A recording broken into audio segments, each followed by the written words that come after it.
Jadi ada salah satu ayat dalam Al-Quran itu yang bunyinya ya wa ma kana lil mu'minina liyanfiru kaffah falawla nafara min kulli firqatin minhum ya taifatu yatafaqahu fid din walindaru qawmahum idza raja'u ilaihim la'allahum ya yahdarun. Artinya tidaklah patutnya semua orang-orang yang beriman itu pergi berjihad di jalan Allah, dalam hal ini berperang ya. Ya. Kenapa tidak? Itu ada segolongan ya dari mereka itu yang pergi memperdalam agama. Memperdalam agama. Tafakuh fiddin. Pergi ke pondok pesantren ya, pergi meninggalkan kampung untuk belajar agama ke seorang guru dan sebagainya. Perdalam agama. Kemudian nanti kembali ke kaumnya, ke masyarakatnya untuk memberikan peringatan agar mereka itu ya waspada. Ya. Jadi ayat ini memberikan inspirasi kepada saya sejak dulu, waktu sejak kecil belajar agama itu, sehingga ada tanggung jawab itu tadi ya. Dan ternyata Allah berikan kesempatan dan kemudahan, kelancaran untuk mempelajari itu. Assalamualaikum warahmatullahi wabarakatuh. Tribuners, dakwah bukan hanya sekedar kata di mimbar. Ia adalah sebuah ketekunan, pengabdian, dan amanah dalam meniti perjalanan. Di Sulawesi Barat, khususnya di Kabupaten Mamuju, terdapat satu ulama, satu kiai yang lebih dari 2 dekade mengabdikan dirinya untuk memberikan pelayanan kepada umat. Dalam kisah para kiai kali ini, kita akan menelusuri perjalanan hidup dan sekaligus perjalanan dakwah dari seorang imam, guru, ulama, dan da'i, Kiai Haji Namru Asdar.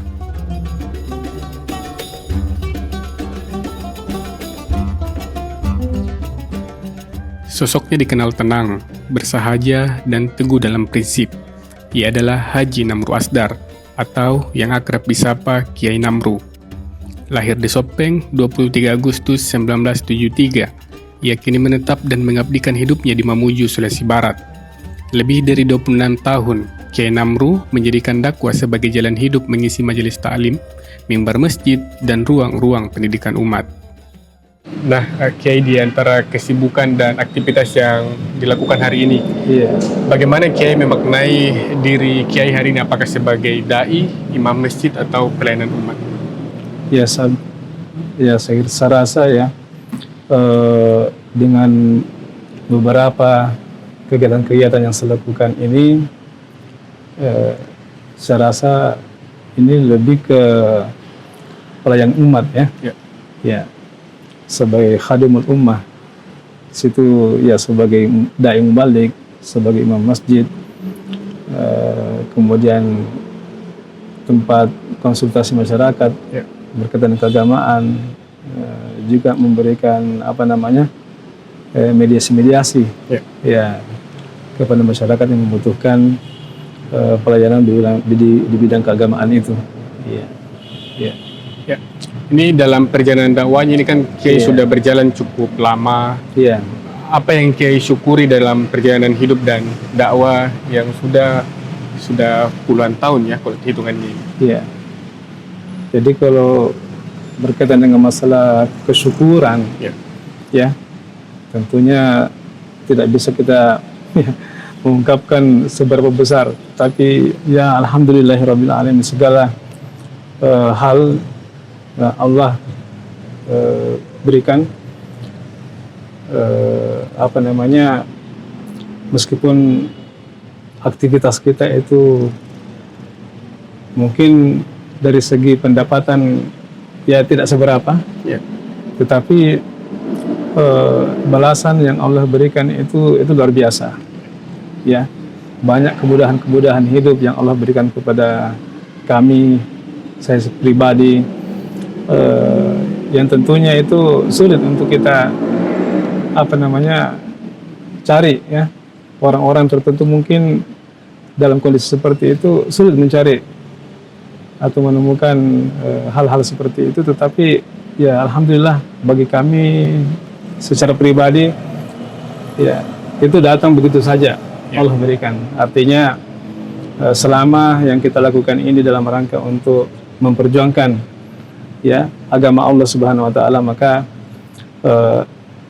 apa yang menjadi kebutuhan hidup dunia kita ini juga akan terpenuhi oleh Allah Subhanahu wa taala. Perjalanan ilmunya dimulai sejak bangku sekolah dasar di Mamuju. Namun, titik balik hidupnya terjadi saat dorongan seorang guru bernama almarhum Ustadz Muhammad Ishaq membawanya ke pesantren modern pendidikan Al-Quran IMIM Ujung Pandang, saat ini Makassar, Sulawesi Selatan. Di sanalah kecintaan pada ilmu agama tumbuh kuat. Perjalanan itu berlanjut ke IAIN Sunan Kalijaga, Yogyakarta dengan mengambil jurusan syariah perbandingan mazhab hingga akhirnya ia menyempurnakan kapasitas keilmuannya melalui pendidikan kader ulama MUI Sulawesi Selatan. Nah ini Kiai, yang mau saya tanyakan, mungkin sampai saat ini sosok guru lah yang paling berpengaruh dalam membentuk jalan dakwah Kiai ini bisa disebutkan siapa, Kiai? Iya, jadi saya punya guru waktu masih kecil, ya. Ada salah seorang ustadz di Mamuju ini, namanya Bapak Ustadz Muhammad Ishaq B. Beliau adalah pegawai negeri di Departemen Agama pada waktu itu, Kabupaten Mamuju. Beliau aktif berdakwah di sekitar Kabupaten Mamuju ini. Ya. Kemudian beliau juga memiliki sekolah, madrasah, pada waktu itu Madrasah Ibtidaiyah Al-Istiqomah. Ya. Kebetulan dekat dengan rumah orang tua, jadi kami dititipkan kepada beliau untuk belajar mengaji, ya, sekaligus belajar sore. Jadi sepulang dari sekolah dasar SD, ya, saya siang itu sampai sore bahkan maghrib biasa di rumah beliau untuk belajar TPA maupun madrasah. Ya. Jadi sampai saat ini sosok beliau yang mempengaruhi itu. Ya, beliau mempengaruhi seperti itu. Beliau memberikan motivasi dulu waktu itu, sehingga saya punya ketertarikan untuk belajar agama lebih kuat lagi. Ya. Kemudian setelah itu berlanjut ke pondok pesantren IMIM. Iya betul. Jadi atas saran beliau kepada orang tua saya, beliau menyarankan kepada orang tua saya untuk agar saya itu dimasukkan ke pondok. Dan beliau juga yang menunjukkan pondok pesantren IMIM di Makassar di Ujung Pandang pada waktu itu untuk dimasukkan ke situ. Bagaimana pengaruh dari pondok pesantren ini dalam membentuk karakter dakwah dari Kiai sendiri seperti apa? Ya saya kira sangat besar sekali pengaruhnya. Karena pondok pesantren IMIM itu adalah pondok pesantren yang ustadz-ustadznya bukan hanya dari satu golongan, ya. Jadi ada dari Nahdlatul Ulama, ya, ustadz-ustadz kiai dari Muhammadiyah, ya. Ada yang keluaran dari Mesir, ada alumni dari Saudi, ada alumni dari Jawa, ada alumni dari Makassar sendiri, ya, pondok-pondok pesantren yang ada di sini di Sulawesi Selatan khususnya. Jadi sangat bervariasi guru-guru kami di sana. Jadi sehingga kami bisa menjadi orang-orang yang bisa menerima berbagai macam perbedaan pendapat, perbedaan cara beragama khususnya dalam beribadah, pemikiran, ya. Dan apalagi pesantren ini memiliki motto bersatu dalam akidah dan toleransi dalam furu' dan khilafiyah. Tahun 2000 menjadi awal pengabdian panjang Kiai Namru di medan dakwah. Baginya, dakwah bukan pilihan, melainkan tanggung jawab moral. Ia terinspirasi oleh firman Allah tentang sekelompok orang yang mendalami agama untuk kembali memberi peringatan kepada masyarakatnya. Ayat itulah yang menjadi bahan bakar perjuangannya hingga hari ini.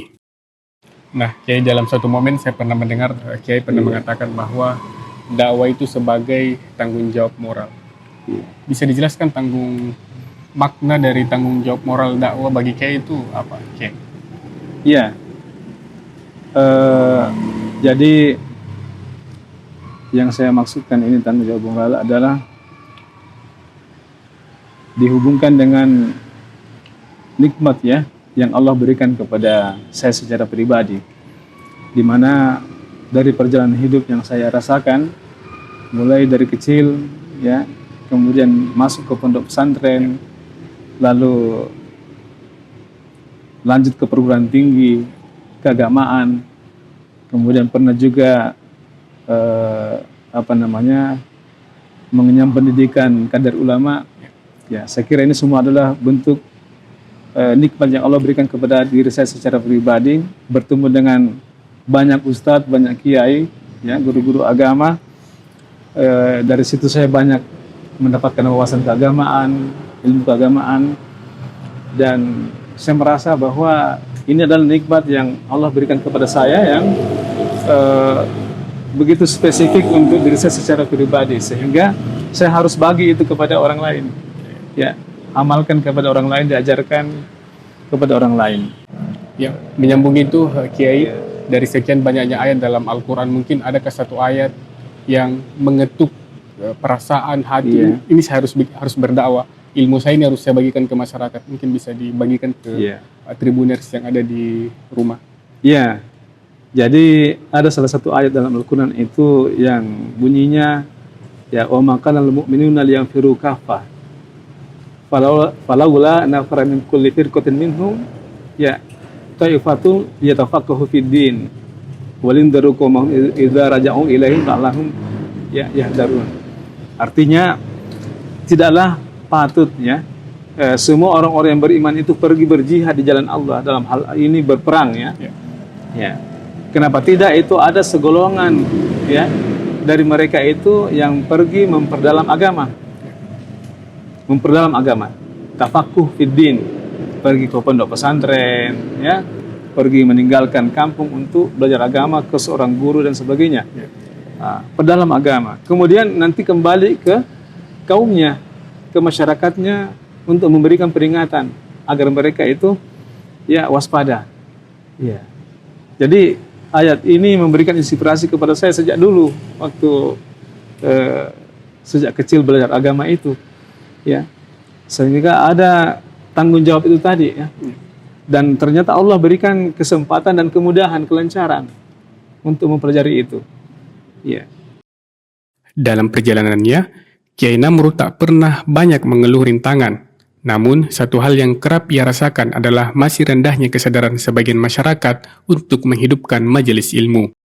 Waktu sering habis banyak untuk hal yang sia-sia, sementara pengajian dan majelis taklim kerap dipandang sebelah mata. Meski begitu, langkah dakwahnya tak pernah surut. Nah, Kiai, kan sekarang ini waktu terus berlalu, kemudian ulama-ulama kita sudah banyak yang meninggalkan kita. Tentu tantangan-tantangan dakwah dari pendahulu kita ini berbeda dengan sekarang. Betul. Mungkin kalau di zaman sekarang ini, Kiai bisa melihat tantangan terbesar dalam dakwah itu apa?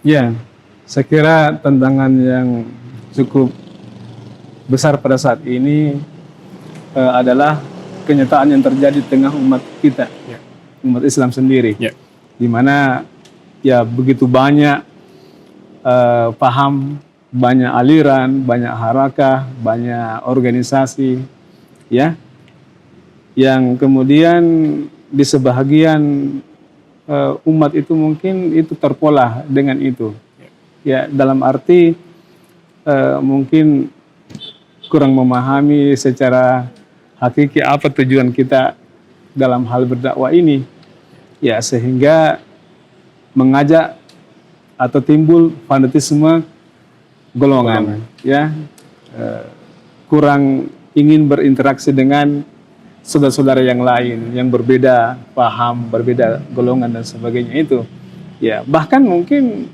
saling menyalahkan satu sama lain, ya, dan sampai ada yang mengkafirkan dan sebagainya.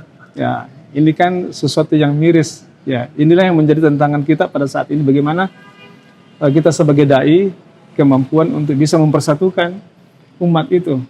Ya, salah satu yang dikhawatirkan oleh Rasulullah itu adalah ketika umat beliau itu bercerai-berai, ya. Mereka sangat ingin, Nabi sangat ingin bahwa umatnya itu bersatu, ya. Sangat ingin, meskipun dalam doa beliau Allah tidak kabulkan, tetapi itu menjadi concern kita sebagai dai. Bagaimana kita bisa mempersatukan umat, mendamaikan satu sama lain, bagaimana membuat suasana ini rukun, damai, ya, memberikan dakwah yang toleran, ya, dakwah yang ramah. Sejak tahun 2001, Kiai Namru dipercaya menjadi Imam Masjid Agung Mamuju. Ia juga mengabdi sebagai dosen di Stai Al-Azhari Mamuju, serta menjadi penyuluh agama Islam di Kementerian Agama. Di ranah organisasi, namanya tercatat aktif di NU, MUI, FKUB, hingga Badan Koordinasi Mubalik Indonesia, baik di tingkat kabupaten maupun provinsi. Nah, Kiai ini kan sudah menjadi Imam Masjid Agung Mamuju selama 2 dekade ya. Iya. Apakah ini menjadi sebuah beban yang Kiai rasakan atau seperti apa pandangannya? Iya, saya kira ini bukan suatu beban ya. Ya. Tapi amanah. Amanah, dan sejak kecil saya sholat 5 waktu di masjid. Ya. Jadi sudah menjadi kebiasaan itu sholat di masjid, sehingga untuk masalah menjadi imam itu bukan sesuatu yang beban ya. Justru itu menjadi suatu kehormatan ya bagi saya untuk bisa dipercaya memimpin jamaah dan juga kegiatan-kegiatan sosial keagamaan di masyarakat. Ya. Ini kan selain menjadi imam di sini juga mengajar sebagai dosen, kemudian juga sebagai penyuluh agama. Iya, betul. Bagaimana membagi waktu itu antara mengajar, kemudian berdakwah dan melayani umat serta dalam kehidupan keluarga? Iya, jadi kehidupan saya seperti ini itu sudah berlangsung lama ya. Bisa dikatakan sejak tahun 2001 itu sudah aktif seperti itu dengan berbagai macam kesibukan, sehingga saya kira kita memang perlu untuk memiliki manajemen waktu ya, untuk bisa mengatur semua itu. Tapi alhamdulillah ya, apa yang kita rencanakan, apa yang kita programkan itu tidak mengganggu ya urusan-urusan yang utama yang menjadi tugas pokok kita ya. Seperti sebagai PNS misalnya ya, saya punya jabatan penyuluh agama. Itu lebih banyak di luar kantor ya, memberikan pelayanan kepada masyarakat, berdakwah di majelis-majelis taklim maupun di masjid. Ini justru banyak waktunya itu di luar jam kantor. Iya. Sehingga untuk di kantor itu kita punya waktu cukup untuk bisa bertemu dengan teman-teman yang lain ya, dalam hal misalnya rapat-rapat dan sebagainya ya. Jadi bukanlah hal yang sulit untuk itu, karena kalau sudah menjadi kebiasaan ya, saya kira tidak ada yang sulit ya. Jadi kadang-kadang memang dalam satu hari itu kita punya kesibukan mulai dari subuh sampai malam itu full ya. Ada yang berupa dakwah dicampur dengan rapat, lagi dicampur lagi dengan kegiatan seperti sebagai imam ya. Nah, itu. Di balik kesibukan dakwah, Kiai Namru adalah kepala keluarga yang sederhana. Bersama sang istri, Ngantini, ia membesarkan 3 orang anak dalam suasana rumah yang hangat dan penuh nilai keislaman. Bagi Kiai Namru, keluarga adalah pondasi utama dakwah. Nah, Kiai kan kalau kita mendengar peribahasa di balik lelaki sukses ada perempuan hebat di belakangnya. Mungkin dalam dakwah Kiai ini ada sosok peran keluarga yang mendukung dakwah Kiai sampai sejauh ini. Iya, saya kira yang pertama istri ya. Iya. Selama ini itu sangat mendukung ya kegiatan ini. Ya, sebelum orang tua saya meninggal, ibu itu sangat mendukung. Iya. Nah, kemudian Kiai ini kan juga punya anak. Iya. Dan kadang juga kalau jamaah itu kadang melihat jangan kita fokus ke orang lain kalau di keluarga kita tidak beres sendiri. Iya, betul. Pasti ada beban tersendiri bagi Kiai untuk mendidik anaknya. Mungkin ada nilai-nilai sendiri yang diajarkan atau ditanamkan ke anak-anak Kiai sendiri. Iya. Jadi selain tentunya pendidikan rumah tangga sejak anak-anak ini masih kecil. Ya, sejak kecil anak-anak saya ini banyak besar di masjid. Masjid ini, di Masjid Agung ini. Ya, karena saya juga menjadi guru mengaji di sini, guru TPA di sini. Jadi setiap hari saya bawa anak-anak itu sejak kecil mereka, bahkan sejak bayi, ya, sama-sama dengan ibu itu melihat bagaimana kita mengaji, mengajar agama, dan ketika anak-anak ini sudah cukup waktu untuk juga belajar di situ, ya mereka juga harus duduk di situ di depan saya untuk diajar. Ya, itu yang kami ajarkan. Kemudian setelah tamat SD, ya, saya masukkan ke pondok pesantren, ya, pilihkan sekolah yang Islami, yang sekolah-sekolah yang di situ ada pendidikan Islamnya yang cukup lah, ya, diberikan di situ. Jadi saya kira itu usaha. Tentunya dalam hal ini juga saya berusaha secara pribadi dan keluarga untuk ya menjadi orang tua yang baik, yang bisa kemudian menjaga anak-anak ini ya dengan doa. Jadi para orang tua mungkin yang di luar sana banyak kesibukan di luar, ini tidak bisa menjadi alasan untuk melupakan untuk mendidik anak di rumah ya? Ya tentu ya, saya kira seperti itu harus ya. Banyak faktor yang harus kita siapkan sebagai orang tua untuk mendidik itu. Bahkan sebelum anak kita lahir pun dalam agama itu didiklah anakmu itu ya 25 tahun sebelum lahirnya. Itu artinya ya kita sendiri tergantung bagaimana kita mendidik diri sendiri untuk bisa mendapatkan kualitas anak yang soleh.